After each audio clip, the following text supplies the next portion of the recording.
Hey guys, it's Jessie. Welcome back to my channel. Welcome back to another video and to my Goodreads Choice Award vlog for 2025. This is one of my favourite times of year on booktube, I think, because I love the Goodreads Choice Awards content. But last year, I believe I read all 20 mystery thriller nominees, which was a big undertaking, and this year I'm a little bit more busy, but still going to be reading a lot of books. So what I've decided to do for this year is read every single nominee that is on my TBR, or at least attempt to read every nominee that I physically own, and there are 13 that I haven't yet read, which is hefty for like 3 weeks or so, but that is basically what we're going to be trying to do today, or in today's video. This is obviously going to take me like 3 weeks or so. So I mean, it's a tall ask. I don't know whether I'm going to get all these books, but I'm really going to try. So I think without further ado, because this is probably a very long video, let's just quickly run through all of the books on my TBR that are nominated for the Goodreads Choice Awards. So firstly, for the categories of both debut and general fiction, this one's been nominated twice. I have The Names by Florence Nat, and I'm very much looking forward to this one. I think this is kind of more of a like heartfelt kind of story about abuse and like the power of, I guess, a name and stuff like that. I think it's a bit of like a sliding doors type of thing, so very much looking forward to this one. Then we have for historical fiction, Atmosphere by Taylor Jenkins Reid. I'm so excited for this. I believe this is like sapphic 80s space type of situation. I know it's very sad, people cry at the end, but this is another one that I'm very much looking forward to. Almost all of these are like tip top of my like anticipated releases for 2025, so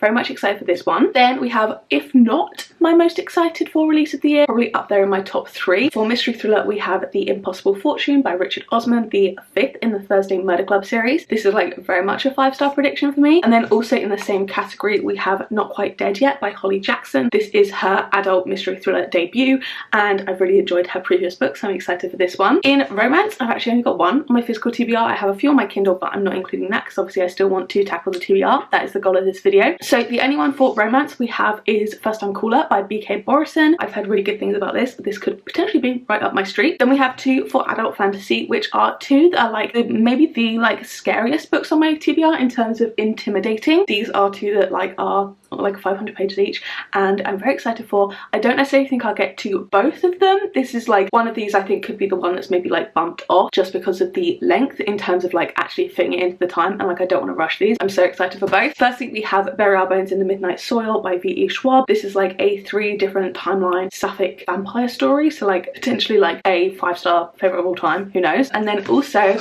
Catabasis, which I think that's how they say it in the audiobook, by R.F. Kuang, which is like a Greek mythology inspired kind of dark academia book. Again, so many buzzwords for me. I'm so excited. And also this edition, just gorge. I'm taking these back to uni today. I'm very concerned that some of these might get damaged in my suitcase. I really hope they don't, especially this one, because this is like one of the most gorgeous things ever. Then for sci-fi, and I'm rattling through these, we have The Dream Hotel by Layla Lalami. I am very much looking forward to this one, though I've heard a couple of mixed things. This is, I believe, kind of, I guess, dystopian type thing where like your dreams are monitored and they kind of like put you in a prison type of situation if like they deem you at risk to commit a crime rather than just like actually having committed it, which is interesting. Then for the horror genre, we've got 3 actually. Firstly, we have Hungerstone by Kat Dung. This is a Sapphic Carmilla retelling, although I think Carmilla is probably Sapphic anyway. I've not actually read the original book, but this is kind of like a gothic-y historical vampire story. Then we have You Weren't Meant to Be Human by Andrew Joseph White. I've got the Evernight edition. I honestly don't know too much about this. Yeah, I've honestly got like no idea what this is about, but this is also a horror nominee. This one's queer or something, I'm not too sure. I think it might have Embrag, I'm not sure. So this is gonna be interesting. Then we have Witchcraft for Wayward Girls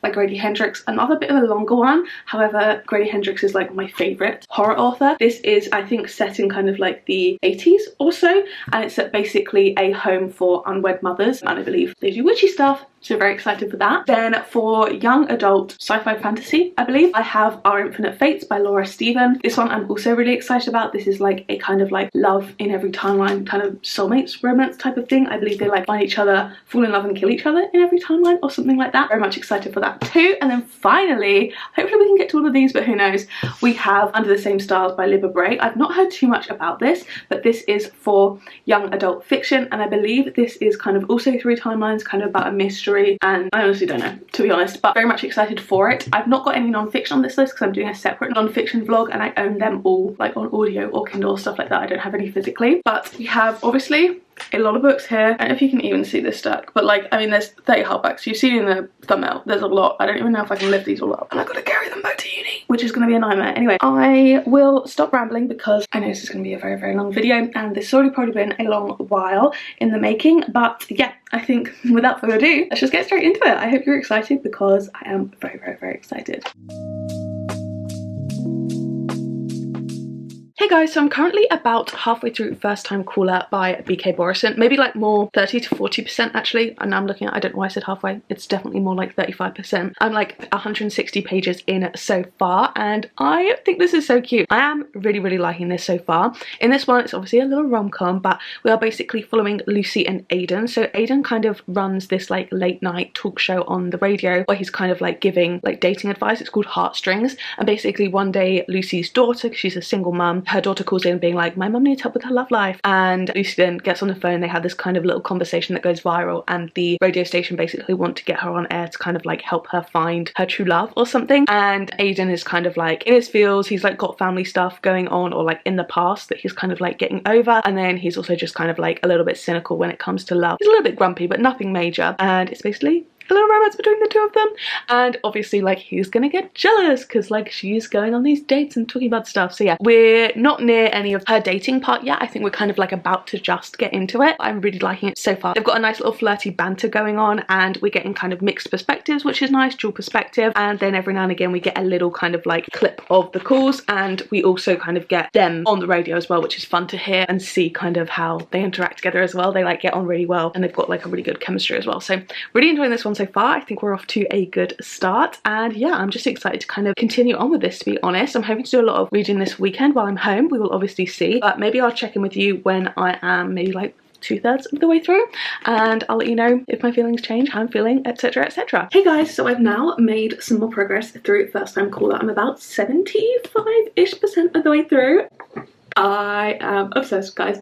I am giggling, kicking my feet, like I am having the best time with this. I love it. I think I always had a little feeling in the back of my mind kind of that I would enjoy this one. From like the cover, like the blurb, the type of thing, I thought I might enjoy it. It sounded like quite a sweet kind of like heartfelt type of book, and I love it. I think the chemistry in here is so good. I really think I've kind of written off BK Borison as an author a bit too early. It wasn't that I didn't like Love Like Farms, because that's the only one I read. It's just that I read it like December 2022, I think, and that's like 3 years ago now, which firstly crazy. Secondly, I like that one. I think I gave it a 4. It was like a bit of a low 4 though. It was kind of like it's better than average, but like nothing crazy. I enjoyed it, but didn't like make me giddy or anything. But this one is like making me giggle and kicking my feet. I love them together. Aidan especially, I think he is like the exact type of book boyfriend that I love, and I just think they have so much chemistry and I'm really liking them together. It also feels reasonably realistic. What kind of annoys me a lot, I think, in certain romance books, like in this, Aidan's kind of cynical, and the kind of main reason they're not together, I guess, would be that he's like, oh, I don't think I'm like right for you, I can't give you what you want this like big romance type of thing, that's not me. And I think in other romance books the main male lead would be like, and therefore I'm going to be mean to you and not explain any of it.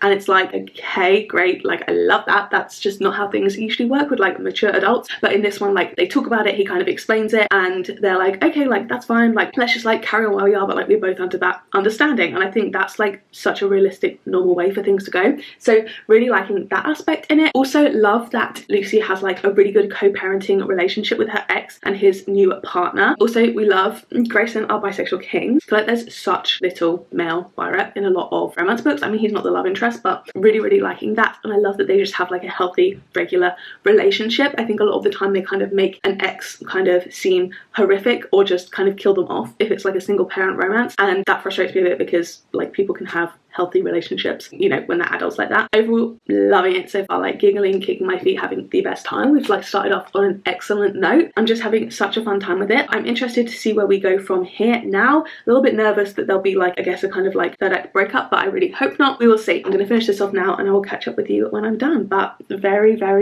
good vibes so far. so fingers crossed it stays that way. Hey guys, so I have now finished up First Time Caller by BK Borison. Guys, I loved it. I loved it so much. I gave this one a 5 stars. I don't know if you can see, there's even a tab, and we know I don't tab, but there was this one quote that was like, this just like actually really cut me to my core, and it sounded a bit sad, but it was saying like, I've been here before, I know this feeling, the sinking realization that my feelings don't match up, that I felt too much too fast and made assumptions, misread the situation and projected my own hopes on another person. And I was like, oh, that one felt a little bit personal there, but I love this one so much. I gave it 5 stars. We've started off this video on like an excellent point, but yeah, I just love this one. I loved the kind of resolution in here as well. Both of our characters are kind of dealing with different things, and I think they both have a lot of love and care for each other. They both want what's best for each other, and I think that kind of is what everything boils down to. I really do appreciate that. I think they each gave each other the kind of things they needed, and also the space and stuff like that. I loved that these characters were kind of like reaching out to the people around them as well, that I thought was really nice. And yeah, overall I just love this one a lot. We avoided a lot of like stupid miscommunication stuff, because at one point the main female character overhears the main male character say something, and I think in a lot of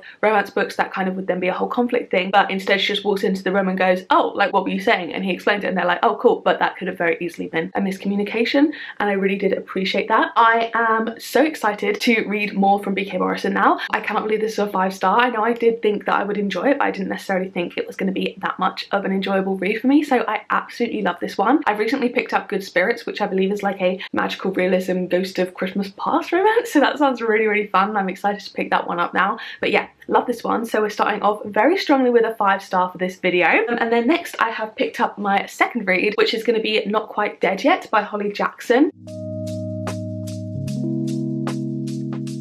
So I'm about 77 pages into this now. I'm on chapter 7. Those are 7s. And I'm not sure how I feel about this one so far, really. So I would say, sorry, this one here. I have very much enjoyed Holly Jackson's books previously. I loved Good Girl's Guide to Murder. I really quite enjoyed Reappearance of Rachel Price. And I did like 5 Survive, although that is definitely my least favourite from her. This is her adult debut. I will say at the moment, this doesn't feel any different to her YA, to be fair, besides there's a bit more swearing. I think that's literally it. But in this one, we're following Jet. Again, we're doing the 3-letter name main characters that she loves to do. We kind of open on this like Halloween carnival type event, and we meet a load of people at once, which is a little bit overwhelming. But Jet's like 27. She's just come home because she's like dropped out of law school or something, and basically she comes home after this like Halloween event, gets bashed over the head by someone in her house, wakes up, and they're like, oh, you've got like a little piece of something matter in your brain that is going to very soon come into contact with like a certain part of your brain and cause you to have an aneurysm, and because she's already got like kidney disease or something, that means she's gonna die, and they think that's gonna happen in the next week. So basically she's like up functioning fine,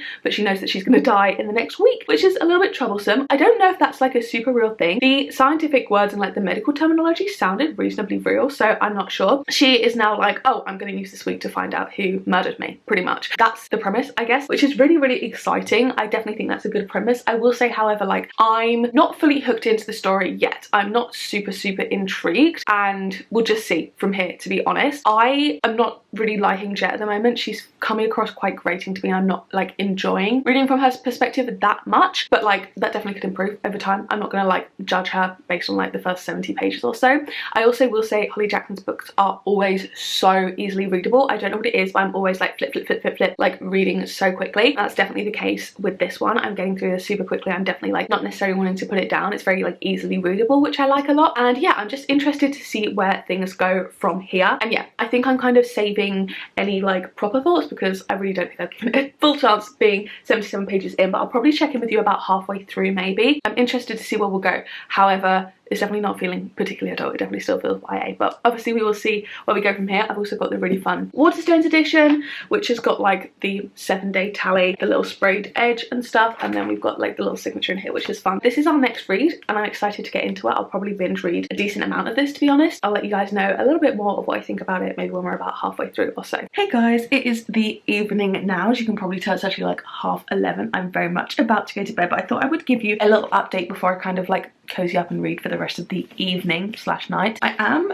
quite a decent chunk of the way through Not Quite Dead Yet Now by Holly Jackson, and I'm on page 299, which I think is about 70% of the way through, to be honest, and I am still super sucked into this one. I can't lie. I've been reading this on and off today. I've had like some other stuff to do. I went out for dinner, stuff like that. I went into town, but I am super like sucked into this. This is so bingeable, for one, which I do find all of her books are. I don't quite know what it is, but like things are happening all the time. I'm really liking it. However, like I will say, I still don't like Jet, our main character. I think she's quite unlikable. However, I am still interested in the mystery. I definitely think it's kind of picked up in terms of my investment in the story, but then again, that's probably inevitable given the more time you spend with the mystery. I have had one kind of suspicion from the start, but I feel like if it is that, it seems very obvious, and I feel like that's deliberately there to be a red herring. Do you know what I mean? Like, it's not necessarily something the main character has noticed, but I feel like it's been put there so that the reader maybe thinks that, but it's like definitely not that. And if it was that, I would be really annoyed because I feel like there's some obvious clues there, and that's maybe like the easiest kind of twist you could do in this situation. However, we are kind of discovering stuff all the way through, which is nice, and a lot of things are really interconnected, and I'm really enjoying it. I will say, although I'm not liking Jet as the main character, she's efficient. She's efficient and she gets things done, so I don't mind that aspect. Like, I don't dislike reading from her perspective. It's just like she does and says certain things where I'm like, that's not nice.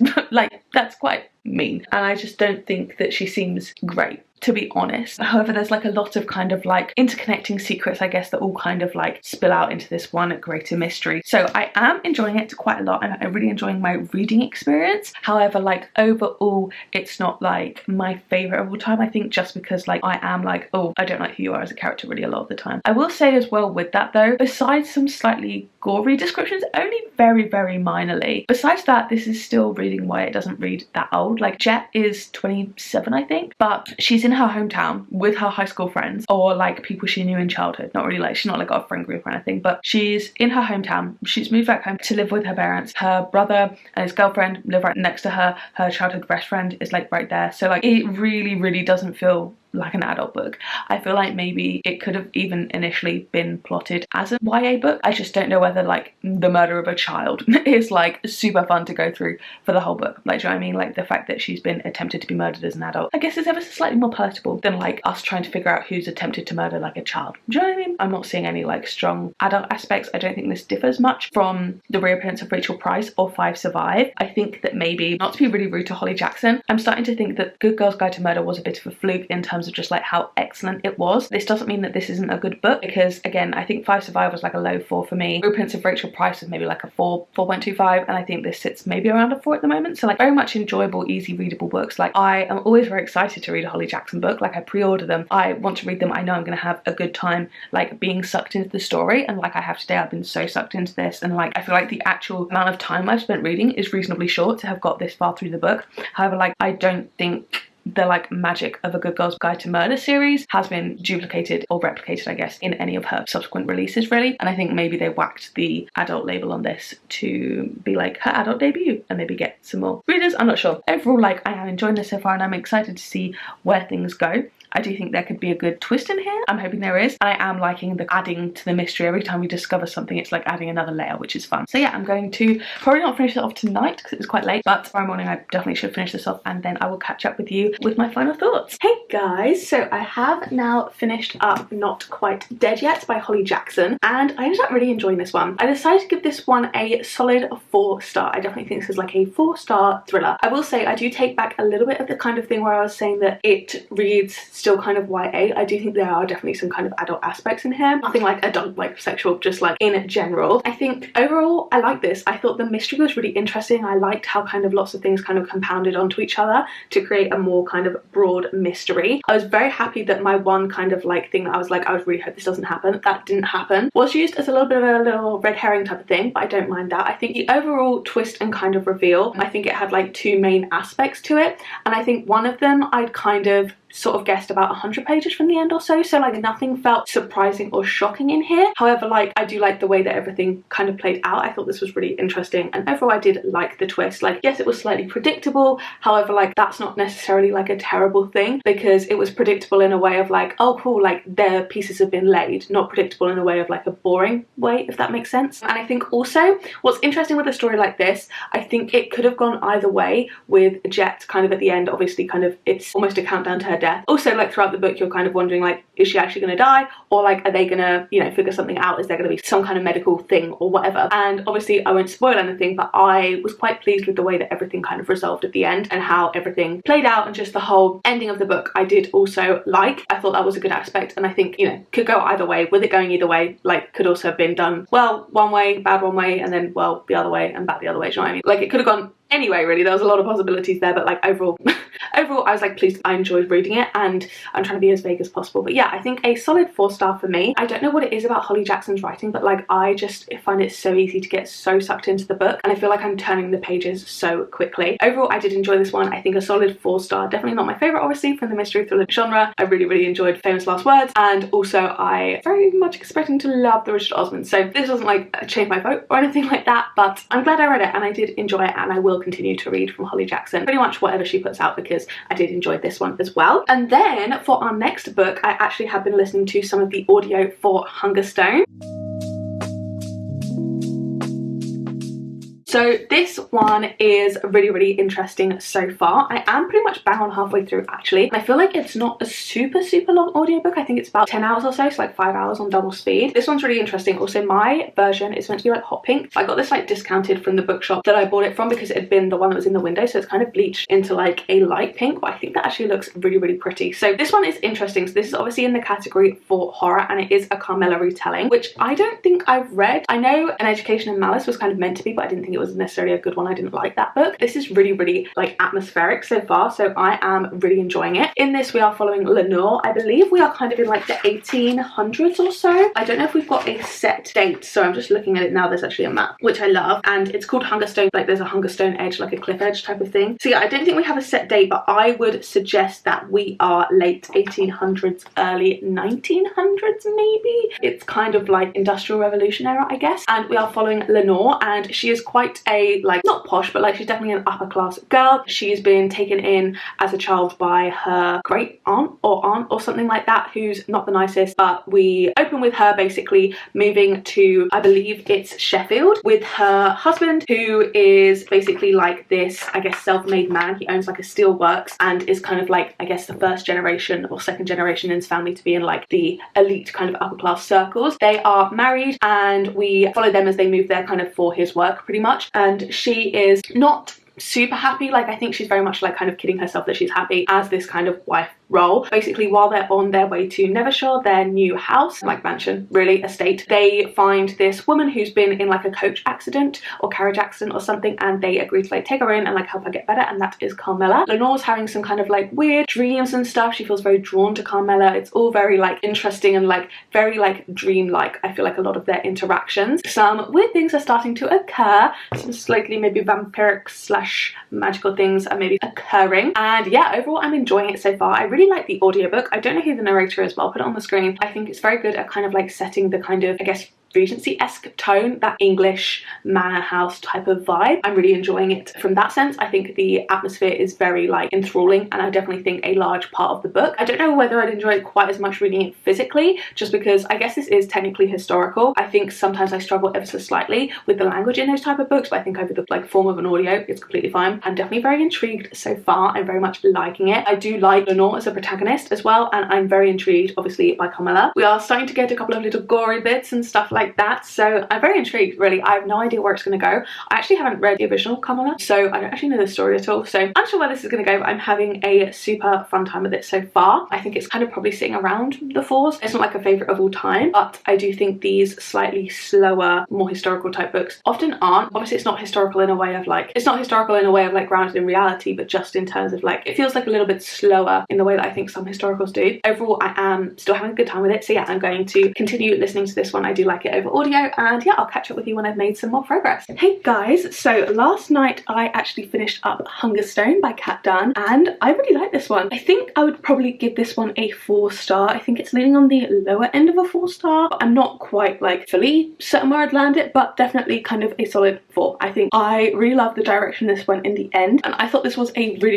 interesting book. I definitely think this is one I could really pick apart and analyze. I think there's a lot of like imagery in here and a lot of stuff where it's like, you know, the kind of joke that in English class the teacher's like, oh, why did the author say like the curtains are blue? What does she mean by this? You kind of pull out stuff from every line. This is the type of thing where I think there's like symbolism and metaphor like in between all of the like character choices and stuff. I also thought the theme of like hunger in general, like the different meanings behind hunger, were interesting in here. And also I noticed like every time food is described, it's described like in detail. Like I read kind of the last 50 pages or so of this physically rather than listening to the audio. I think both were good, to be honest, but like I was super sucked in the last 50 pages. We definitely kind of amped up the tension. I think the last 100 pages or so were really good because this was kind of slow paced in general. I would say the way that food was described, it was like a long list of like everything on the table, which I thought was like a really interesting kind of like obviously stylistic choice. I love the ending of this. I thought this was so much fun. I definitely think this has a very kind of like dreamy, floaty kind of atmosphere to it. I think the setting is so like integral to the story. This kind of like, I guess, 19th 20th century type of like vibe. These like moors, I feel like it's misty. I feel like they're in big skirts and stuff. Like it's all very like floaty from scene to scene. I think we have a few like different kind of dream sequences in here. I thought this was like really interestingly done. I will say like it is reasonably slow paced. I feel like that's the convention of this type of like historical horror, and it definitely picked up towards the end, which I like. It definitely works well for the book. However, like my personal preference in books, I like medium to fast paced stuff, but I don't think this necessarily should have been changed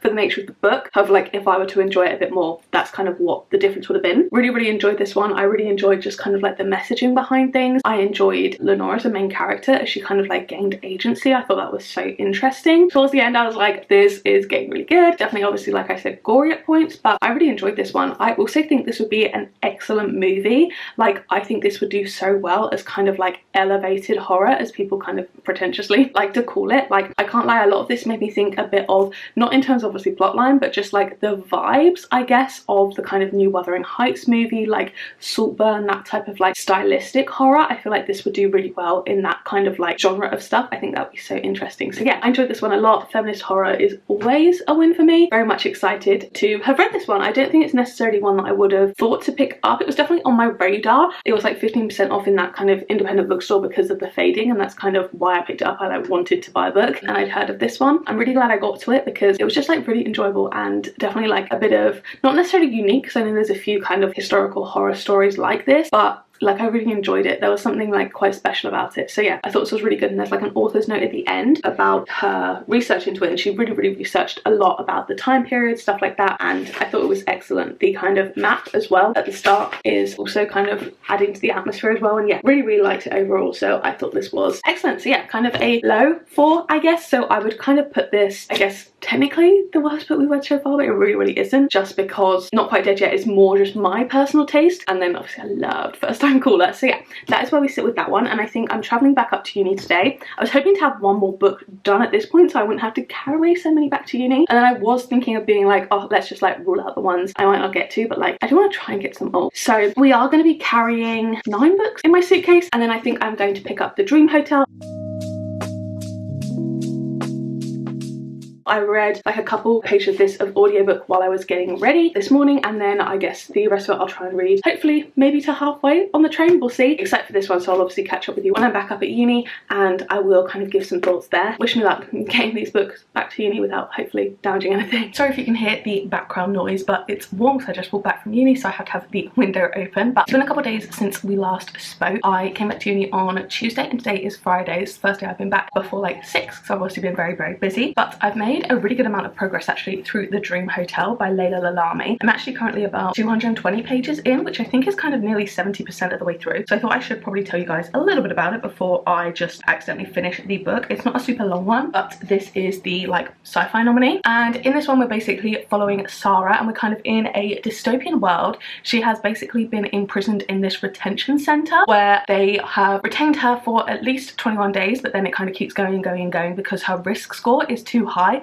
which is like your risk for committing a crime, and they do this through tracking a load of different things about you, including your dreams, and that's why it's kind of called the Dream Hotel. It's kind of set not too far in the future, I guess, because it's kind of talking a lot about AI and stuff like that. She's being tracked from a chip in her brain to kind of like help her sleep better, basically, but then like the fine print of that says that they can like sell your dream data, I guess, to these like retention companies, and it's basically saying that like to prevent crimes you have like a risk score, and if it goes over a certain number you get retained, basically. We follow her perspective throughout, and then partway through we get a very short chapter, or like a short section, I guess, because it's split into parts but they're not like evenly split, from a different perspective of someone who kind of works more so in kind of like the corporate side of things, like she's not in prison. But yeah, it's just an interesting one so far. I am definitely enjoying it, and I also enjoy kind of every now and again we get like a little kind of like emails or like stuff like that, like a little kind of checklist of stuff that they've had in the retainment facility, and it's basically a way of getting like free labor from the retainees, and like it's obviously very like morally wrong because they've not committed crimes, but like it's so difficult for them to actually get out of the centers like once they get in, and they can't, you know,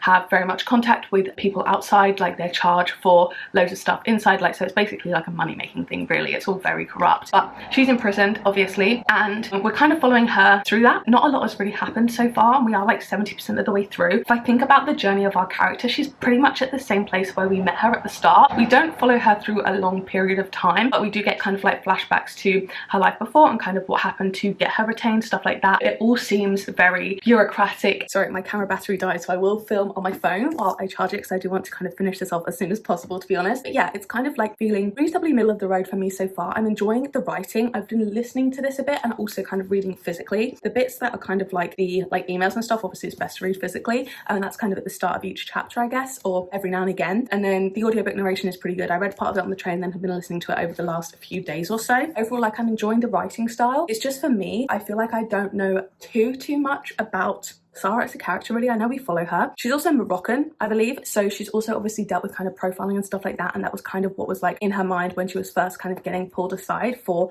the like retention period. So there are some interesting discussions of that, however nothing crazy in depth, really. I don't know whether we're going to get some kind of like revolution type of situation, do you know what I mean here? I would just say kind of like where we are at now, nothing much has changed. Like certain plot points have happened, but like our main character that we follow, it's only really her. She's still at the same point, I think, as when we met her, really. I wouldn't say that her personality has changed drastically. But I am excited to see kind of where things go from here. I will say, like, the little kind of extra chapter that we had from a different person's point of view was only really kind of like that much of the book. That was like one part. We've got two parts left in this kind of final section, so I mean, I have no idea what's going to happen. I obviously, as I do with most books, hope it goes off the rails. I don't think it will, but we'll see. This has got kind of like mixed ratings on Goodreads. I'm not sure where I'll land with it. I think if nothing much more than this really happens and we kind of stay on the same trajectory, it would probably be like a 3.5 type of thing, but who knows. I mean, I hope we go somewhere fun with the ending, but I'm not sure. So I will finish this off now. I'll probably listen to it while I just chill out for the rest of the afternoon. I'll let you know what I think, and maybe something fun will happen. But it is a really cool concept. Like, I definitely see it being like realistic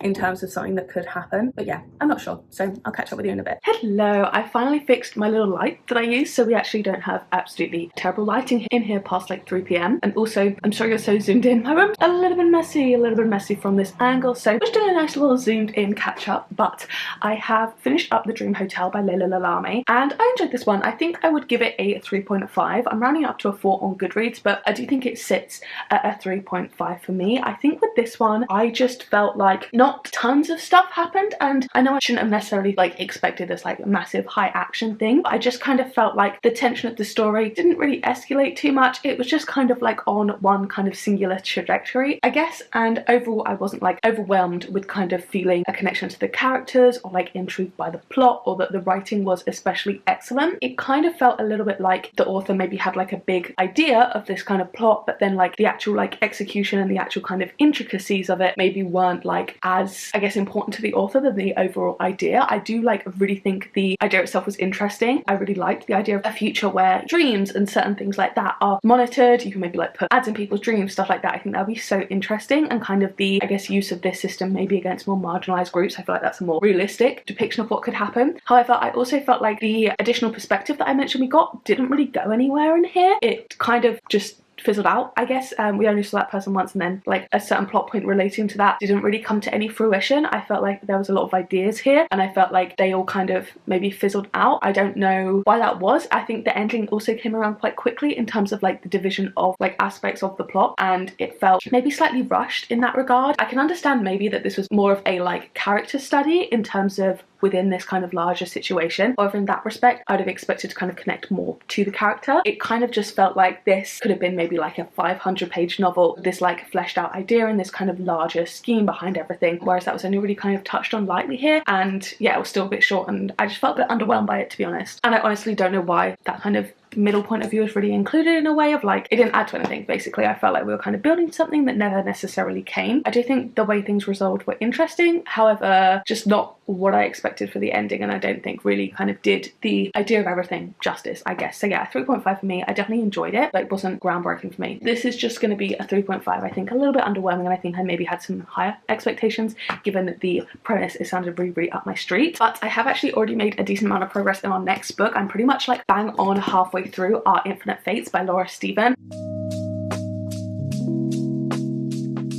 I'm really enjoying this so far. I think this has really, really strong potential for me. I'm just interested to see where we go in the second half. So this was the nominee for, I believe it was young adult sci-fi fantasy, and I'm loving this so far. I love kind of like a fated romance, like transcending lifetimes type of vibe. I love that, and that's exactly what this is. Basically, these two people are reincarnated in every lifetime, and they fall in love in almost every lifetime and then kill each other in every lifetime. They're like soulmates, but in like a deep way, but they've made some kind of bargain, or some kind of situation has occurred where they have to kill each other in every lifetime. And we're basically following Evelyn, who is, I mean, they go into different genders all the time when they're reincarnated. They don't kind of have a set one. She seems to be kind of most often a female, and Arden, who is the other party in this, is often kind of referred to as a male. And in this kind of main story that we're following, it's guy and girl, so I will just refer to him as that, but it is reasonably fluid in the book. But we follow Evelyn, and she kind of knows a lot less about this situation than Arden, and he is kind of the one that's mainly hunting her down and killing her, and it's only occasionally that she's the one killing him, I guess. And he is always kind of being a bit mysterious about it, being like, I can't tell you, you just have to trust me. Why in certain lifetimes they kind of have more time to connect. It's always kind of just before they turn 18. The kind of thing is that they can't turn 18 for some reason. But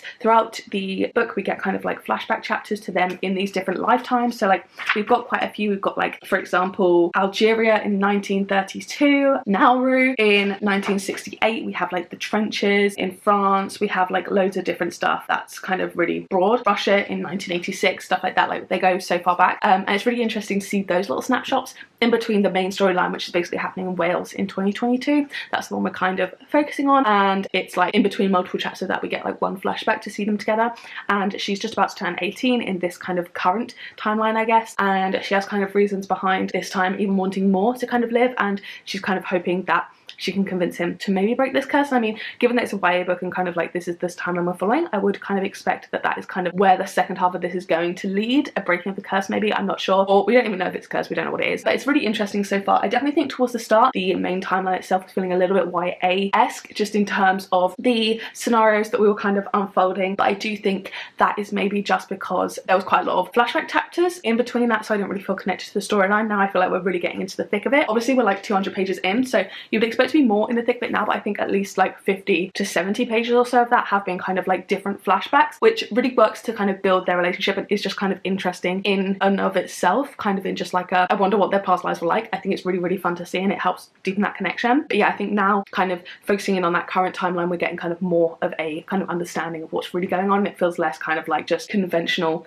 setting up this kind of like she's in a small town in Wales and this and that, and like she works here and that type of thing that we were kind of getting at the start, which maybe would have been like 20 pages at the start of a regular book, but was kind of stretched out over maybe 70 pages just because we were getting a load of flashback chapters, if that makes sense. But I feel like I've waffled long enough. I am going to carry on with this one now, and I am really enjoying it. I think kind of as I continue reading it, my enjoyment is just building, so I'm really hoping that this could be a really strong one from me. I'm also starting listening to the audiobook of our next book. Obviously I'll talk about them one at a time. I'm only about 20% of the way through that one. I'm liking that one a lot as well, so feeling good about our next few reads, but this is the one I'm focusing on for the moment. Hello, so I have actually finished up Our Infinite Fates dates now. It is now Sunday though, so it has been a couple more days, but overall I really enjoyed this one. I decided to give this one a 4.25, I think. Overall I really enjoyed this story. I will say, however, it doesn't feel YA. They do have sex on page. I mean, it's not quite as graphic as some like smut scenes, but like they're not subtly having sex. There's no fade to black. Like they're doing it on the page, so I wouldn't necessarily call this YA. And I also think kind of some of the themes towards the end are quite dark for kind of YA, like not overly dark. I mean, the next book we'll talk about is very dark. It's one of the horror ones, so like compared to that it's not, but I think just overall for a YA book this doesn't feel very YA. I kind of think my personal issue with this is, again, it's not a big issue. I gave it a 4.25. I really enjoyed it overall. I think I would have loved this more if it just wasn't YA. Again, I know I said it doesn't feel like YA, but like just I think in some of the storytelling it kind of hit more traditional beats of a YA story. In mainly I'd say the kind of main Wales timeline, it was feeling almost a little bit kind of conventional contemporary YA until we kind of got to a little bit past the halfway mark. I feel like that did kind of hinder it a little bit for me. I also felt like obviously they've got this like bigger love, like that's the whole point of it. However, I know they've spent multiple lives together, so it's not like they are 18 all the time, because obviously they live to 18 and then they die and then they'll kind of remember things from their life. Maybe they'll meet each other at like 15, 16 in the next life, so they have spent a good amount of time together. However, like I do struggle a little bit with kind of like children as protagonists, do you know what I mean? Like having this deep soul-tying love, but they are still kind of children. Obviously they like have memories, but like in terms of their development mentally they are still kind of like 17, 18. And overall I did still really enjoy it. I would have just loved to honestly see a little bit more of like substance from some of their kind of like romance scenes, kind of the reason why they are in love with each other. There was a kind of small twist in like the second to last chapter, not really twist but like a little reveal that I really like the aspect of. And overall I know some of the reviews have said that the kind of ending came out of left field. I honestly really liked it. I feel like for a story like this you do have to have a bit of a dramatic ending. It didn't end in the way that I would have hoped it to. I feel like certain aspects we were building to, and then it did have, you know, a kind of bittersweet ending I guess, but I did overall enjoy the ending. I do think it was nice. However, I would have just personally preferred it to go a slightly different way, but again, like I don't want to put that on the book, so that's just like my personal preference. So yeah, I think overall like I really enjoyed it. I love the storytelling, I love the kind of flashback chapters and stuff like that. I do feel like I was binge reading it, like I really didn't want to put it down. The overall kind of solution, I guess the resolution to the whole book did feel a tiny bit easy in terms of like I feel like the fact that they've been grappling with this for like thousands of years, like maybe if we just like had an honest chat like I don't know, 800 years ago, we might have been able to solve this a little bit easier. I'm not sure, but overall, like I will still say I did enjoy the book. I thought it was really good. I really loved these characters. I really just loved the vibe of it all. I think I didn't necessarily feel super deeply like inspired by their love, and I think when I think about characters that are deeply in love, like I know this sounds really silly to compare it to like Magnolia Parks, but like those are characters where I feel like I know them so well and like their love is so clear in the book, even if it's like toxic and complicated, and obviously this one's complicated too. I just felt like I didn't feel it kind of like in the same way as I do in that book. However, like I still again really enjoyed this. Like the whole vibe of it was really cool. I love just the idea of it in general. Like I love a kind of more magical romance in terms of like souls and like different lives and stuff like that, like a soulmate type of thing. Really enjoyed this one, and it was a 4.25 for me, though I wouldn't necessarily call it YA. I think maybe some of the characters' feelings could have been a bit developed more in an adult story, but like the only thing making it YA was that kind of like generalized contemporary feel to it and probably their ages rather than the actual kind of nature of the books, like they have sex on page. So I would not have called this one a YA book. I'd have preferred it maybe like they have until they turn 18, but I think maybe even just raising it to like 25 would have maybe made me enjoy it a little bit more. But overall still really loved it. And I've also been making loads of progress to our next book that I've been listening to whilst I was kind of reading that, like in between, obviously not whilst I was reading it, at times when I wasn't physically reading. I have been getting through You Are Meant to Be Human by Andrew Joseph White.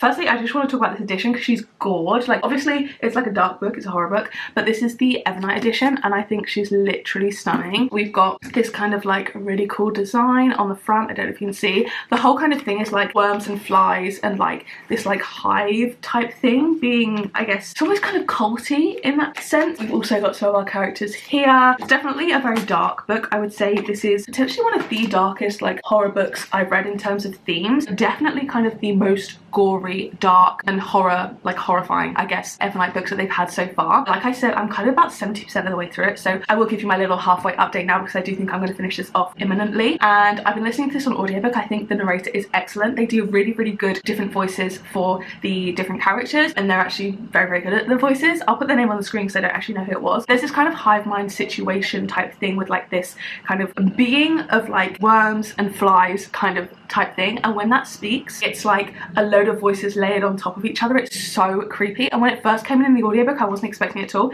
Literally terrified me. But in this one we're kind of set maybe I think like 18 years in the future or so, maybe like 2030-ish, and we're following Crane, and he is basically very troubled. He's like a very troubled kid. He's had lots of like kind of mental health problems, loads of suicidal ideation, self-harm ideation, stuff like that, and he's also run away from home and joined this hive type thing, which is like this group of people that kind of do what this like fly worm type big being tells them to, I guess. There's a bunch of different ones. So it says festering masses of worms and flies have taken root in dark corners across Appalachia. There's different hives across. Since being part of this hive, feels comfortable transitioning because he's a trans guy, and he's got this kind of very temperamental maybe relationship with this other guy who's also in the hive, Levi, who's like an ex-soldier. They have quite a, I don't know, interesting sexual relationship where they do live together. Like, they're not boyfriends, but like a lot of kind of stuff that Crane's into is maybe like not fully establishing consent, and Levi doesn't seem to care about all of that stuff, and it's all a bit interesting. And I will say at the start of the book we do get like a very strong kind of like trigger warning type of thing. It says, in addition to a graphic focus on pregnancy, miscarriage, abortion and childbirth, You Weren't Meant to Be Human contains depictions of suicidal ideation, self-harm, violence, sex and abuse, sometimes alone, sometimes combined, sometimes indistinguishable from one another. So it's definitely very dark, and I think there's a lot of dark themes in here, so I definitely think that this is one that you would want to check the content for. I mean, that's kind of the main content. I also think, you know,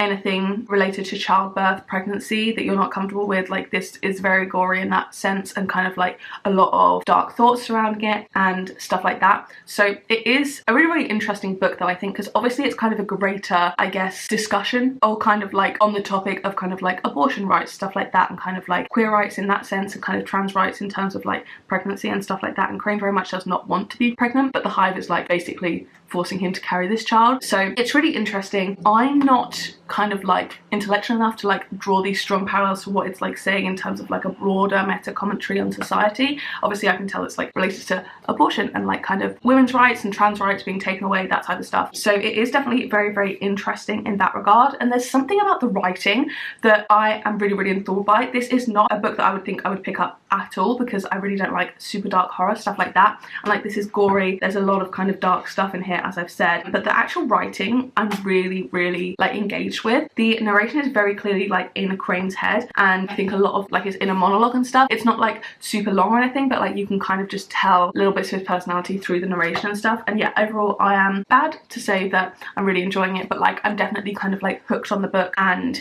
definitely think it's like definitely sitting around a 4 at the moment. Like, there's nothing that I'm particularly disliking it from it, except in terms of like the content is very dark, if that makes sense. So yeah, it's definitely not like anything I've read before. I don't really read, like I said, dark horror, so it's interesting in that regard. So yeah, I don't think I'm the best to review it, just because obviously I don't know loads about it in terms of the genre. Overall, I'm actually liking this more than I expected to. Going into this video, this is probably one I had the lowest expectations for, I guess, just because I got it through the Evernight subscription. It's not one I picked up kind of off my own bat, and I probably wouldn't have done. I also think this edition is stunning. So yeah, I'm gonna finish this one off and then catch up with you with my final thoughts.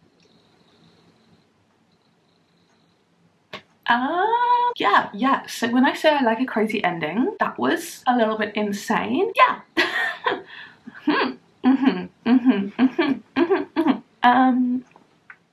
Anyway, I am going to end up giving this one a 4. I did overall really enjoy this one. The ending was genuinely insane. I did like it though in a way. Obviously it's very dark, it's very gory. I would say like this book has almost anything maybe that could trigger anyone in here, maybe, besides like eating disorders. But then again, we do have like body dysmorphia in here, obviously, because he's a trans guy that's pregnant and doesn't want to be. So I honestly don't really know what to say about this ending. It was absolutely insane, but I do think it was done in an interesting way, because I feel like it was almost kind of building to it, and that sounds insane if you know know what happens at the end, but did kind of feel like a bit of a natural progression for the story. And it didn't, obviously it was insane, but like it didn't feel like completely out of left field. Yeah, I just thought it was really interesting and done really, really well. This was interesting and definitely not something I would like ever pick up normally if it wasn't for Evernight, really. And then I think this would have sat on my TBR for a long time, to be honest, if it wasn't for this video. So I'm very excited to have read it. Solid 4 from me. Definitely like a dark one, but I did really enjoy it overall. And it has like a bonus chapter at the end, which I think was really nice to have in there as well from the Evernight edition. Doesn't necessarily need it, but I feel like it just kind of wraps up the end a little bit better in my opinion, and I really enjoyed having that there. But yeah, this definitely left me feeling some feelings. I liked the writing of it. Also read the author's note at the end where Andrew Joseph White says that the main character is slightly based on him. Obviously not necessarily all of the darker aspects, but just kind of with the identity stuff, which is really quite interesting. Overall, I thought this was really excellent, but I definitely would say go into it with like knowing maybe some of the stuff that's gonna occur, because it definitely gets quite dark at some points. That is a 4. And then kind of after that, didn't really know what to pick up. I kind of started a couple different ones. I was kind of looking at what I had left on the TBR. Obviously I've just finished Our Infinite Fate, so I didn't really want another kind of like multi-timeline book, which kind of rules out Bury Our Bones and also Under the Same Stars. I picked up The Impossible Fortune. I read about 50 pages and I was just feeling myself at like a little bit of a distance from the book, and I feel like I still had some lingering feelings from that one, and I didn't want that to kind of like taint my perspective of the Thursday Murder Club books. I normally really enjoy those. So then I decided to pick up The Names. I got about 70 pages ish into this, but I was kind of listening to some of the audiobook. I wasn't loving the narrator when they do the child's voice in this. I was finding it a bit annoying, so I put that one down as well. And I actually have now picked up Witchcraft for Wayward Girls.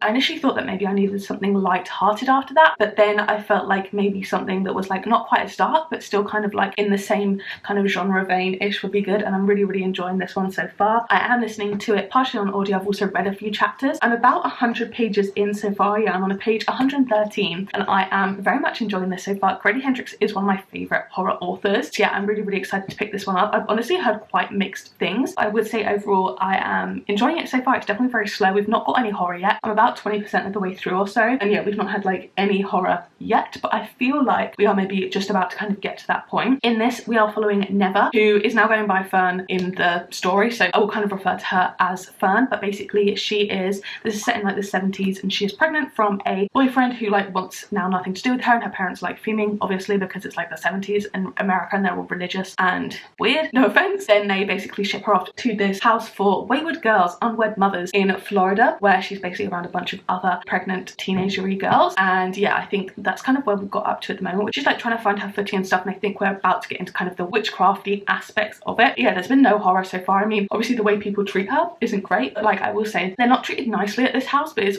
not like abusive. They're not like beating them or anything like that. It's just like they're kind of like having to work a lot. They're not given really any freedom. Like they just kind of eat what's given to them. The doctor's a little bit creepy, I can't lie, and they're just not maybe really looking out for their best interests, but it's not like super dark in a way that I think it could be with other stories in this genre. I'm enjoying the writing so far. I'm enjoying the characters. I do always find that Grady Hendrix does write women very well, and like I don't think that a lot of authors can. I do think it's a bit weird that he kind of solely writes from women's perspectives, but like he's overall decent at it. Like I do quite like the interpersonal dynamics between the girls in this so far, and yeah, I'm excited to see where it goes. I'm really enjoying it so far, but I will say definitely I guess a slow one because we've not got any horror yet, and I'm excited to see where this goes. It is a reasonably long one as well, so we will see. I'm going to continue on with this one now, I think. Yeah, positive feelings so far. So it is currently Sunday, which is the last day to vote in the awards, so we're not making the most stellar progress. I don't think we're going to be finishing everything in time for Thursday, but I am just going to be trying my very best as always. But I actually finished up Witchcraft for Wayward Girls. I know I gave you kind of an update when I was like 60 pages in or so, maybe 70. Unexpectedly, she's a 5.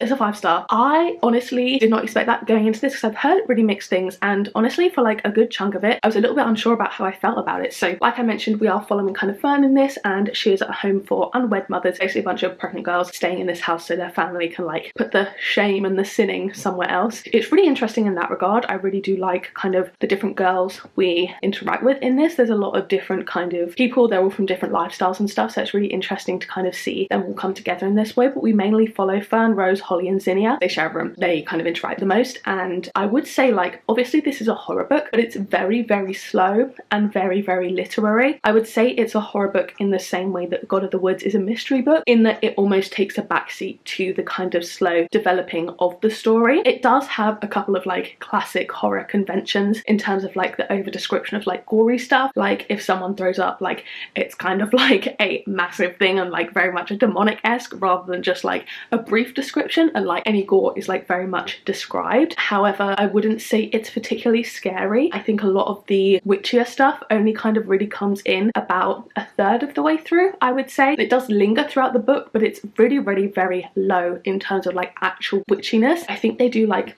4 spells over the course of the book, so it's very much not witchy focused, and I can understand why people went into this thinking it was going to be super witchy and ended up with like this slow horror. I can very much understand why people wouldn't enjoy it. However, I kind of went into it without any expectations. I think I'd just come off a very, very gory horror book, also about pregnancy, but that kind of almost primed me perfectly for this, where I didn't really have any expectations. I wanted something a bit less intense than that, but I still kind of got a kind of really impactful read in this. And I think what I was unexpectedly kind of drawn in about this was just the stories of these characters, the way they dealt with these situations. I think it was very realistic for kind of girls of the time. I think Fern as a main character, a lot of the time she was doing certain things I didn't really agree with, and I'm like, no, like please like take, I guess, a more feminist position or more like this or that. But I think it's kind of realistic for her in kind of the time period in the 70s to kind of sometimes when she's stressed kind of just like divert back or revert back to kind of like the things that have been told her about being a woman in this time period. But overall I loved the kind of character journey for all of them, and I think you forget a lot of the time that these characters are like 15, 16, 14, and it's like really sad some of the time, some of the things that these girls have been through. I think there was a kind of section maybe around the third quarter-esque where I was kind of losing a little bit of oomph with the story. It kind of took a different direction into where I was expecting it for a while, and I was a little bit disappointed.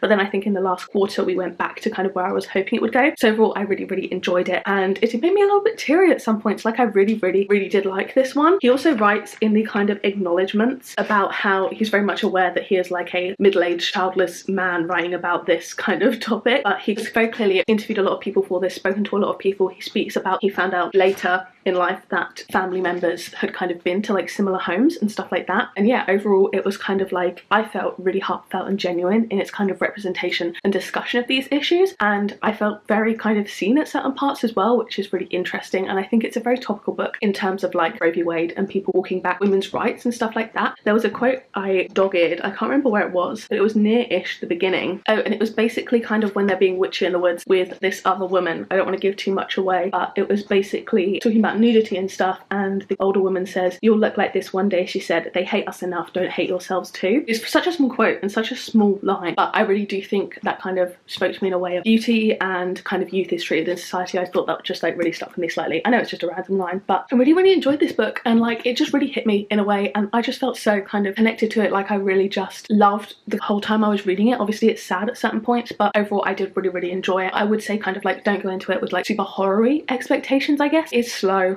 and I can understand why you wouldn't necessarily feel connected to certain characters, but I just really did, and I think that was just, I don't know, the vibe that I was in when I was reading this. And yeah, I think I definitely fall in the minority with Grady Hendrix books.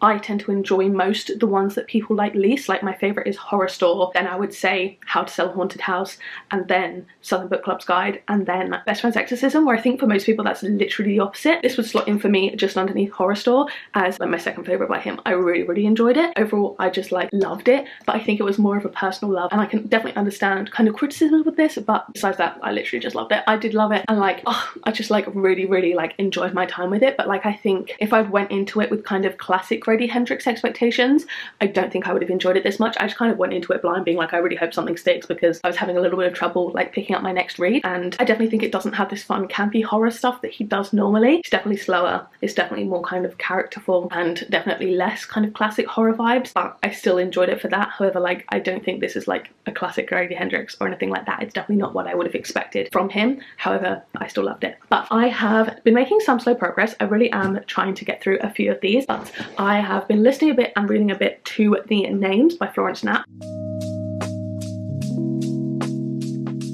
This is the debut and fiction nominee, I believe, and I'm about 70% of the way through this. I'm definitely enjoying it in the kind of last 50 pages or so. In this one, we're basically following 3 different kind of alternate timelines. We open with kind of Cora. She's in an abusive relationship and she's got 1 kid already, and she's taking her son to be kind of registered at the registrar's office, I guess, and she has the choice of picking his name, and they're kind of, one that her husband wants her to do is name him after him, name him Gordon, which is kind of like a name carried down in the family on the horrible men's side. She wants to name him Julian, which is kind of like halfway in between the other option and Gordon, because it kind of means something to do with father, but it's not quite the same. And then also his older sister Maya suggests naming him Bear, and then that is kind of the third option. We follow 3 different timelines at 7-year increments, basically what would have happened if he had been named this, basically. And it's very interesting kind of seeing these different kind of snapshots. However, for me, I think it's such an impactful story, and I really am like enjoying my time reading it. I think it's doing a lot, this book, and I think it's saying a lot, and I really like that in terms of like what this book represents. However, in a personal sense, I think the fact that we are following 3 different timelines and we're jumping every time we get like 20 pages of one, we then kind of get 20 pages of another, 20 pages of another, and then we jump 7 years in the future.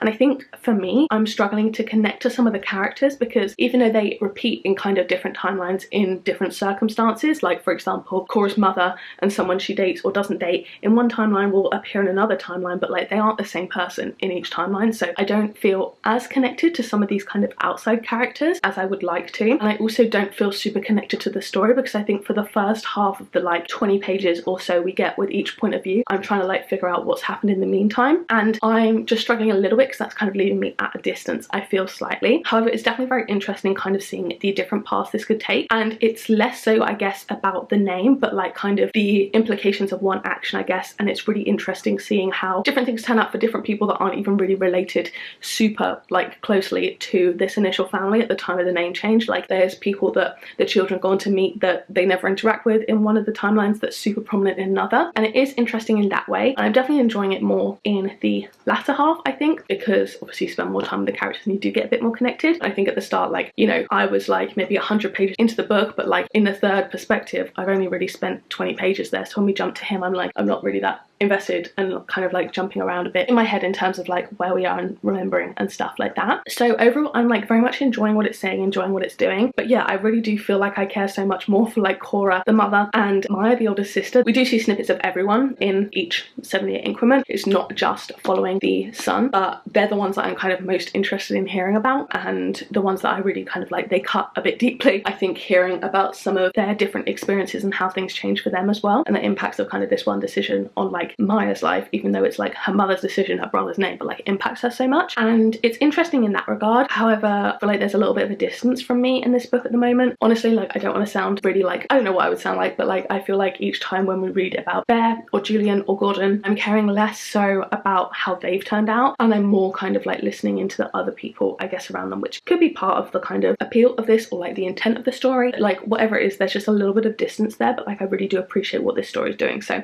I'm hoping to finish this off today. I've also got like about 50 pages or so into my next kind of mainly physical read, and I am really trying to read everything, but I definitely don't think I'm going to get 4 books done in the next, what is it, 4 days, and get this video up and do my uni work. So we will see, but I'm making some progress and I am having a good time with these reads, and I'm happy to get around to a lot of kind of new releases that I bought this year. So yeah, I will catch up with you when I've finished off the names. I really don't think this will take me too long. Probably sitting between a 3 and a 4 at the moment. I'm just not sure where I will fully fall when I come to the end of it. Okay, so I have now finished up the names like I kind of predicted that I would, and I decided to give this one a 3.75. Overall, I really did enjoy it. I liked the story that we were telling. I liked most of the resolutions, I guess, to the story. I liked the way it ended kind of all together. I think I really enjoyed that aspect of it. There were certain aspects of this, like I kind of hinted at before, or just kind of explicitly said before, I guess, where I think that I just wasn't super connecting with some of the characters because you just don't get quite enough time with them, in my opinion. And I still kind of felt like that was the case kind of towards the end of this as well. Overall, I really liked it, but I think I maybe liked the idea of what it was saying more than the actual story of it itself. So I think it is going to be a 3.75 from me. All of my thoughts really still stand from the beginning, to be honest. It's definitely still one that I really would recommend. Like, I think this is a really great book, and I think it does a lot, and I think for a debut as well it is very good. It's just, for me, the kind of like 3 different perspectives and then the time jumps on top of each other were a bit difficult for me. I feel like I would have even not minded it as much if we had less time between the time jumps. I understand that you're kind of wanting to show such a broad spectrum of someone's life and stuff like that. However, I do think it just made each section feel a little bit disjointed for me. It was almost like we were jumping into vignettes, interconnected short stories, and a lot of the stuff you did kind of just had to put together and guess from the gaps in between. I understand that that was obviously like the intention with the story, but overall I still did like it. I definitely think it's very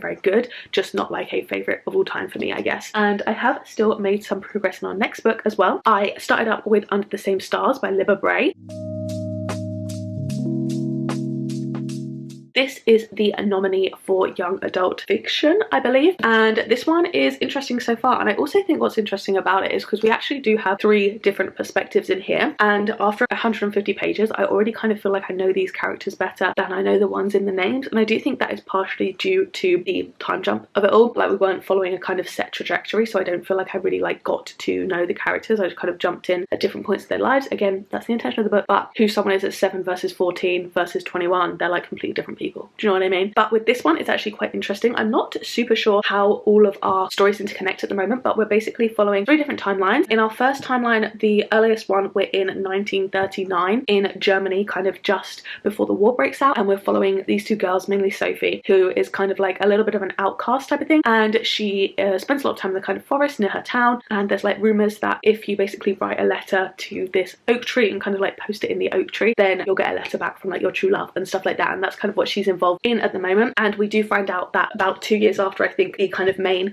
storyline of her timeline, her and another girl and this boy go missing, and I believe they're not found again. And then we're also following a 1980 timeline, and this is about a girl called Jenny who's just moved to West Berlin. Obviously we're kind of nearing the end-ish of the Cold War, but like obviously the wall itself hasn't come down or anything, so it's still very much split into East and West, and she's kind of like just moved there. She's like a teenager, and she's kind of getting to know this kind of more punk group of people, slightly less conventionally like alternative, I guess, group of mainly girls but like a couple of guys as well, and it's kind of like outside of her very like straight-laced American family that have moved there for work. I'm not sure how that ties into other aspects so far, just that she's got an older neighbour who is telling her some stories and I think grew up near the town where the girls and the boy went missing. And then we're also following the kind of 2020 timeline, which is about a boy, and he's reconnected with his friend Chloe, and Chloe's grandma, I believe, has like given her like a box of kind of like cassettes and like photos and stuff that are kind of from around the time of the 1930s, like 1939 in Germany with the first timeline. Sorry, this is such a long explanation. They are basically trying to kind of look into this disappearance, I guess, from the characters in the first timeline. And what's interesting about that is that they are set in like the early pandemic, so it's a bit interesting. I don't think I've read like a full pandemic story before, so it's just interesting in that regard. I will say, like, some of the stuff, as someone who did do Zoom learning in the pandemic, like the main character in him, Miles, was born in the same year as me, so we're in the same cohort of school. I know he's in America, but like some of the stuff that was happening in these like fake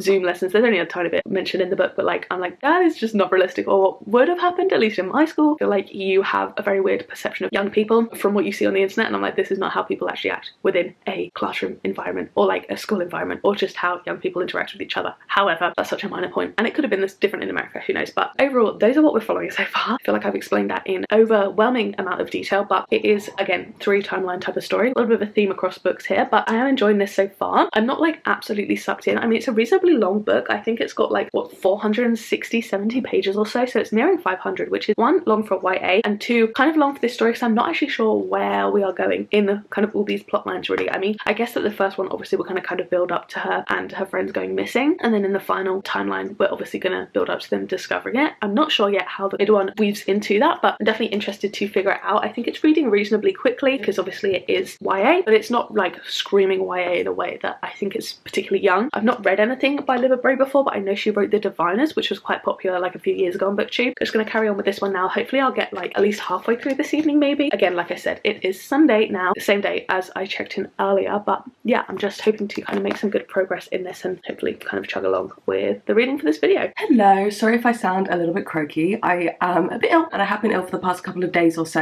It is at the point where it sounds a lot worse than it is. I promise I am okay. I have made some progress, however, it is Wednesday. It's Wednesday the 3rd of December, so that does mean that the results are out tomorrow, and I am hopefully putting this video up tomorrow. That does mean I unfortunately won't, obviously, I think we probably knew this already, won't be able to get to all 13, hopefully still 11, but it will take a little bit of a push to get there towards the end, but let's see. And I'm just going to try and give you this update now, and hopefully you can get to 11 books by tomorrow, but who knows. First things first, I have finished up Under the Same Stars by Libba Bray, and I actually really enjoyed this. This really exceeded a lot of my expectations, and I'm actually going to give this one a 4.5. I will say, I think quite soon after I last spoke to you guys, we did kind of find a couple more clues about how the stories were more interconnected, especially with the middle timeline, and I really liked seeing little aspects that were kind of dropped in throughout and then revealed later on how these were connected. I thought that was really fun. I also will say, I think I probably should have read out this a little bit here to give you more of a description of it. It says, from New York Times bestselling author comes an evocative, propulsive, century-spanning mystery that examines the cyclical nature of fascism and genocide and how young people have always been part of the resistance against them. So definitely less like, oh, it's a romantic tree, and more like, like how easily people can get sucked into fascism. Funny. No,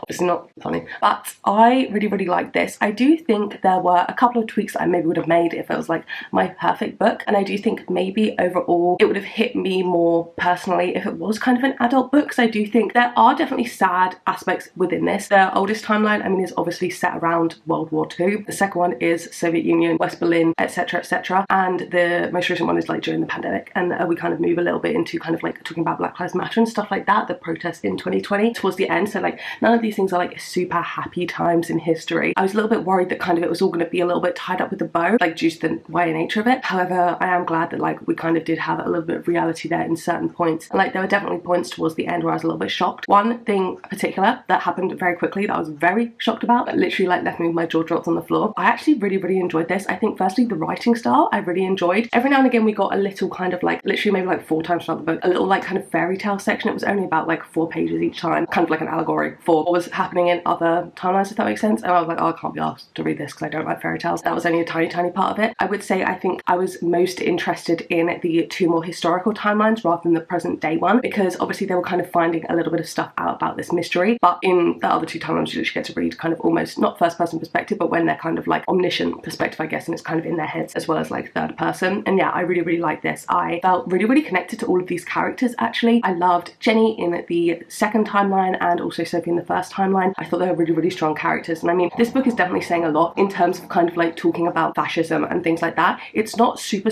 in detail, it's not like deeply analytical. Obviously you can very easily draw parallels to modern day, and that's kind of what the book is doing like throughout, I guess, with kind of the 1930s, I think it is 1980s, and then 2020s. And it's interesting, I think, how equally spaced apart those aspects are, and obviously there's some stuff in between, but like I think with the setting of the book that's kind of like implicitly also implied throughout, and I liked that. I think this is an excellent YA book. I don't know why it's not got more hype, because I thought this was reasonably popular author, at least on booktube. I think it's really excellent. It's not like a young YA, like there are romantic relationships, there's queer representation, there's like different aspects of kind of like societal representation, and then we obviously talk more in detail about kind of this like rise of the far right and, you know, structural racism, things like that. And I think that's really interesting too, and I think this would be a really great one. It's not like educational shoving it down your throat, but like it is a core tenet of the story, and I think it does it in a really nice way. I really like the way that things were handled in here. Obviously I can't like speak to the like Black Lives Matter related stuff in terms of like a personal perspective on that, but like from my limited perspective, I think it was handled nicely and well and informatively without it being like too much for a YA reader, but also without dumbing it down for a YA reader, if that makes sense. I mean, I don't read a lot of YA full stop. I can find it a little bit cringy at times, or just a little bit kind of contrived and a little bit like forced in a lot of the dialogue. Sometimes that's kind of my main problem with YA, and I think the simplicity of a lot of the plots, but this didn't have that at all. This very much read adult. I think if it wasn't for like, I may think maybe the modern timeline where it was more so focused on they're like 17, 18 or so in this, solving the mystery, if you kind of age that up by like 5 years, I think this very easily could read adult. Obviously it probably would be significantly more upsetting because the nature of any book set in wartime. And yeah, I was actually really pleasantly surprised about this, because obviously it is mainly historical as well. I tend to lean away from historical books. I think maybe it's actually more important to kind of like actually like nitpick some out I might enjoy, because like I loved Witchcraft for Wayward Girls, really enjoyed this. I really think I like atmosphere as well, so maybe I need to kind of start dipping my toes in more, because like I would like always completely steer clear of World War I, World War II books, just because like I did them so much in school growing up, and I'm like, oh, I'm like sick of it. Not to be really cold-hearted towards all of the stuff that went on. I think even reading The Nightingale, I was like, this is really excellent, but like I would just love if it was maybe set in a different war, not to be like picky about my wars, but just because I felt like kind of overloaded with information about it as a kid compared to like other aspects of history that that I'm like so interesting because I know nothing about. However, I think maybe there are a few little diamonds in the rough there that I might enjoy. So anything that's kind of more like, I guess, mystery centered or anything like that that you might recommend, do let me know. I've also made some more progress in The Impossible Fortune by Richard Osman. I'll keep this short because I have been editing this video. I know it's very long. You guys don't need to hear me like gush about the Thursday Murder Club. I've done that plenty of times. I'm now about 70% of the way through or so in this one, and I've actually been listening to it via audio. I only read the first book like a year or so ago via audio and I enjoyed it, but I've read everything else physically. And I would say I've read about half of what I've read so far via audio, half physically, and I'm really enjoying both. My one thing when I was starting this book, obviously the movie came out recently, I was getting really frustrated because I kept picturing the movie characters instead of the book characters that like I had already pictured in my head, which is like such a silly complaint. Really just love this. Like I just love this series. I really just love Richard Osman's writing, and it's in such these small minute details where it's the way that characters talk to each other. It's like the little comments that they make. It's not even in these larger speeches or like profound thoughts that they have, which they do throughout the book, but it's just these little offhand comments that just make me giggle, and like I find myself like smirking when I'm listening to the audiobook. Like I have to be careful if I'm listening to it in public not to like facially react to some of the jokes or some of the little comments that are in here that just make me like smile, and I just love it. I think this is a lot lighter than the last book. I think we needed it because that one was so sad. Obviously there's a bit of like a heart twinge every now and again in here, but there's nothing kind of like objectively devastatingly sad. It's all handled very well, and I just love these characters. I love them so much. In this one we're open on kind of Joanna, Joyce's daughter's wedding, and the best man, her husband's like best friend, he approaches Elizabeth as like, help, I think someone's trying to kill me. He's basically involved in this kind of like cold storage, which is physically storing kind of stuff for potentially criminals that like can't be stored online to like avoid hacking or whatever. Him and his business partner have like basically decided to sell some of their Bitcoin that they've got, and they've got loads, and it ends up basically he then disappears, and we're trying to figure out what goes on with that. And that's kind of where the generalized mystery is. But like I can't lie, with all of these books I would just read them all talking to each other. I am not here for the mystery, although in this one it is reasonably interesting. I'm excited to see where we go. I will say I don't think we've been introduced to tons and tons of characters enough that I would then care if they were like responsible for it, if that makes sense. Overall I am still enjoying it. I think it's a fun mystery. I do think it's one of the more entertaining mysteries I think that we've had. I remember specifically liking The Man Who Died Twice in terms of like mystery. That was the one with the diamonds, I believe. I am just having the best time with it, literally loving it. Like 5-star, obviously it's gonna be a 5-star. From like the first, I read like maybe 30 pages. I think I started a couple books ago. I was like, oh, I'll give it a go after You Weren't Meant to Be Human, and I wasn't quite gelling with it, and I was like, oh my god, no. And then I picked it up a few days later and I was like, oh no, this is what I was expecting. Much better. The audiobook narrator is actually really good as well. Fun little kind of way she says certain things I think is like fun for like the humor of the book. I feel like she really kind of retains that, which is nice. And then yeah, reading it physically is obviously fun too. So yeah, just love it. Just love it. Love it so much. Love it so much. I'm so sorry. I will not talk too much about this because we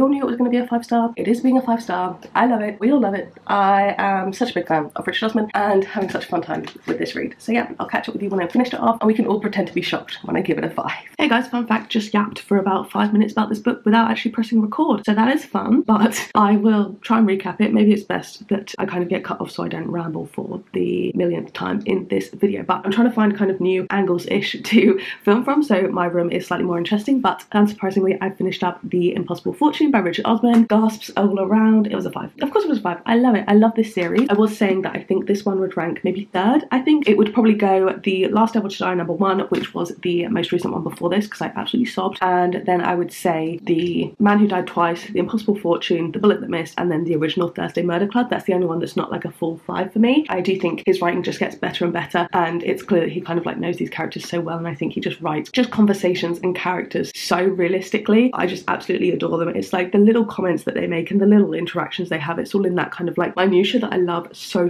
much from this book. I will say we didn't get as much Joyce in this as I would have loved because she is usually our main character, and obviously we do kind of get the chapters that are narrated like her diary, and I still love that, but she kind of felt a little bit sad. She kind of felt like she was maybe like struggling to find her place a bit in this one. I think maybe that will kind of come to fruition in the next book. He does say that he's already started the next We Solve Murders book, and then I presume that it's kind of going to be alternate years, which makes sense from like not getting bored as an author. But yeah, she seemed a little bit kind of like rudderless maybe in this one a bit, but she kind of like made a friendship with this man called Jasper, who I just love so much. He's just the most wholesome, sweet man, and I just adore him. I'm hoping that maybe there can be a little maybe romance. there in the future, who knows. I did miss a little bit of her in this book, but we got Bogdan, obviously, who is my favourite ever, and also Kendrick in here, who is Ron's grandson. I love seeing him. So yeah, really enjoyed this one. I think in terms of the mystery, it was reasonably good. I don't think I ever really read these for the mystery itself, but reasonably interesting. Not like the kind of most crazy ending or reveal or anything. It kind of all felt like it made sense, but overall I was just like, okay, cool, but that's not really what I was mainly reading it for.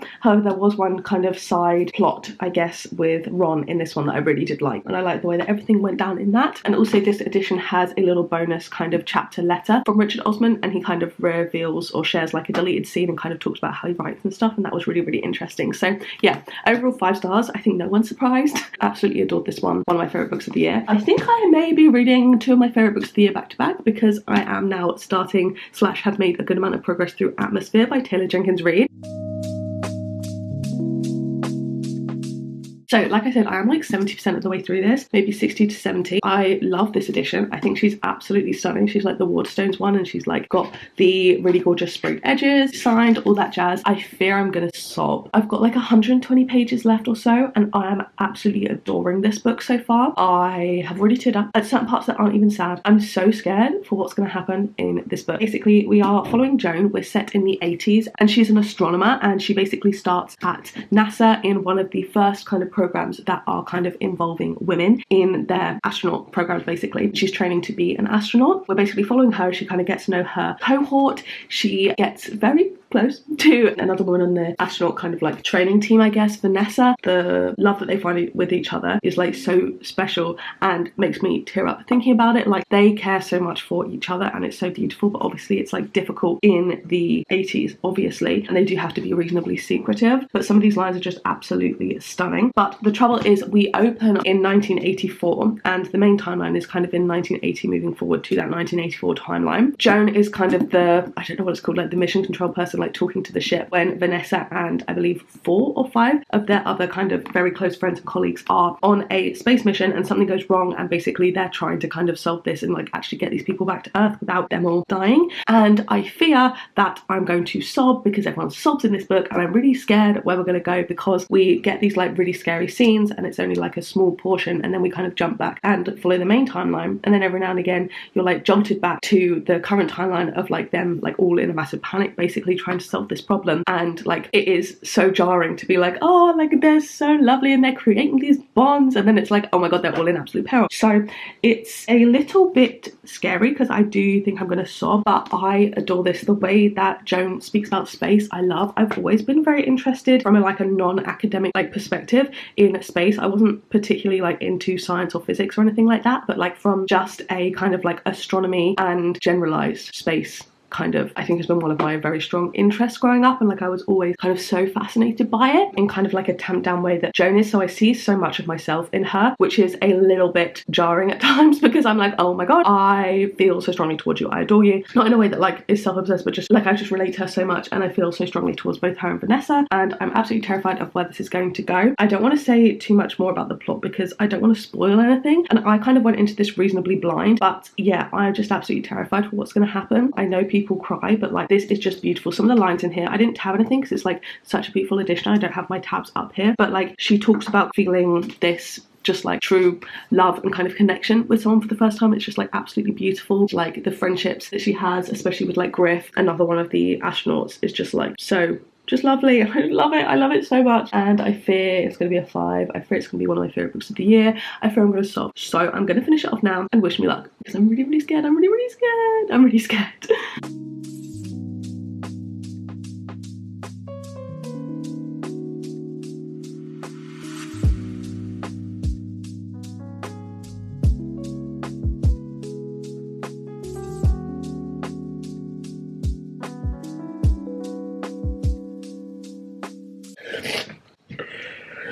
Yes, that's a 5-star.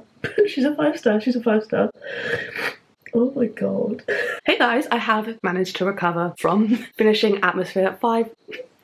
It's a 5. I loved it. I cannot believe, 1, that we are ending this video on such a high note on a 5, and 2, we found, what was it, 4 5 stars in this video. Crazy. Who knew my anticipated releases would be worthy things to anticipate? That's crazy. But oh, guys, I loved this so much. I really want to reread this and make sure I kind of tab and underline some stuff, especially in the last few chapters. This is so emotional, obviously, as you can tell. It's deserving all of the praise that it's got. I can't lie, I thought this was absolutely excellent and I loved it, and I'm so happy to finally have a Taylor Jenkins read that I love as much as everyone else. I know so many of her books are like 5-star favourites for people, and this one has finally been the one that's got a 5-star for me. I'm so excited. I mean, I liked her other books. I gave them normally about a 4.5, but this one just hit so much and I absolutely adored it. I'll be recommending this to everyone. I think this is probably the book that I'd recommend most widely out of this video. I don't want to give you any more details than I've already given because I think it's worth going into it not knowing too much. Plus, it's very much more of a character story, I guess, rather than a kind of plot driven one. So there's not too much more that goes on plot wise outside of what I said. But yeah, 5 stars, absolutely excellent. And I cannot believe that I'm finally wrapping up this very long video post atmosphere cry, but it's fine. This is very nearly, I think, my longest video on my channel, which is crazy. Almost rivaling the length of the last Goodreads one where we read 20 books and I read 11 here. So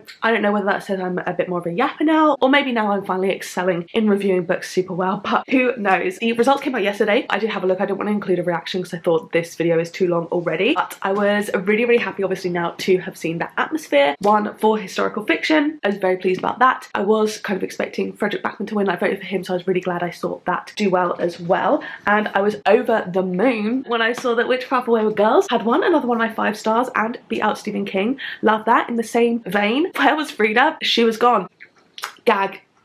Yeah, I was really happy to see that Holly Jackson won out. I know I gave that one a 4. It wasn't my favourite from the genre. I still preferred, obviously, An Impossible Fortune, which I ended up voting for, and also Famous Last Words, which I don't think made it to the final round. We read some really good books here. I'd have loved to have got to either of these, to be honest. I know these were literally top 2 in the fantasy. This one I'm going to make a concerted effort to read at the start of next year. I'm going to keep it up here at uni when I go for Christmas, so that like when I come back I have quite a small selection of books here, and when I come back this will be kind of tip top of the TBR. And then I also have reasonably imminent plans to read this one. It's on my TBR for the month. I'm aiming to read all of the books that have been on TBRs before the end of the year, so this will hopefully be read this month. I'm very much looking forward to it. Both of those are also 5-star predictions, but really excited to see both of those do well too. So yeah, had a great time with this. I think my average rating for this vlog is like a 4.25 or something, which is insane, and I'm so happy we did so well with all of these books, and I just had such a fun time. I know Goodreads has very many flaws. Amazon has almost nothing but flaws, so I hope you guys don't mind me kind of like talking about them at length in such a long video, but I do just love kind of having a way to read the popular books, and I think like it's very much a community feel when the Goodreads Choice Awards are out, so I have a lot of fun both watching other people's content and making it myself. So really hope you guys did enjoy this video. Thank you so much for sticking through all of this. I'll put a little ranking here of how much I enjoyed the books, where I'd rank them against each other, but nothing was bad, which was excellent because I know last year I did not like a few of the mystery thrillers I read, so I think I might keep this format going forward in terms of just reading the books I own. I think it's gone very well for me. But yeah, thank you guys so much for watching. If you made it to this point, leave a little trophy emoji down below, because then I will know that you have stuck it out and you are a real one because you've made it this far. So thank you guys so much. If you like this video, don't forget to give it a like down below, hit subscribe and turn the bell to join a little club, and make sure you turn on all notifications, and then you'll be notified every single time I post a new video. And if you want to watch my other videos, there'll be 2 on the screen now to pick from, as well as a link linked up in the cards from earlier. So yeah, thank you guys so much for watching, and I will see you in the next one. Bye bye.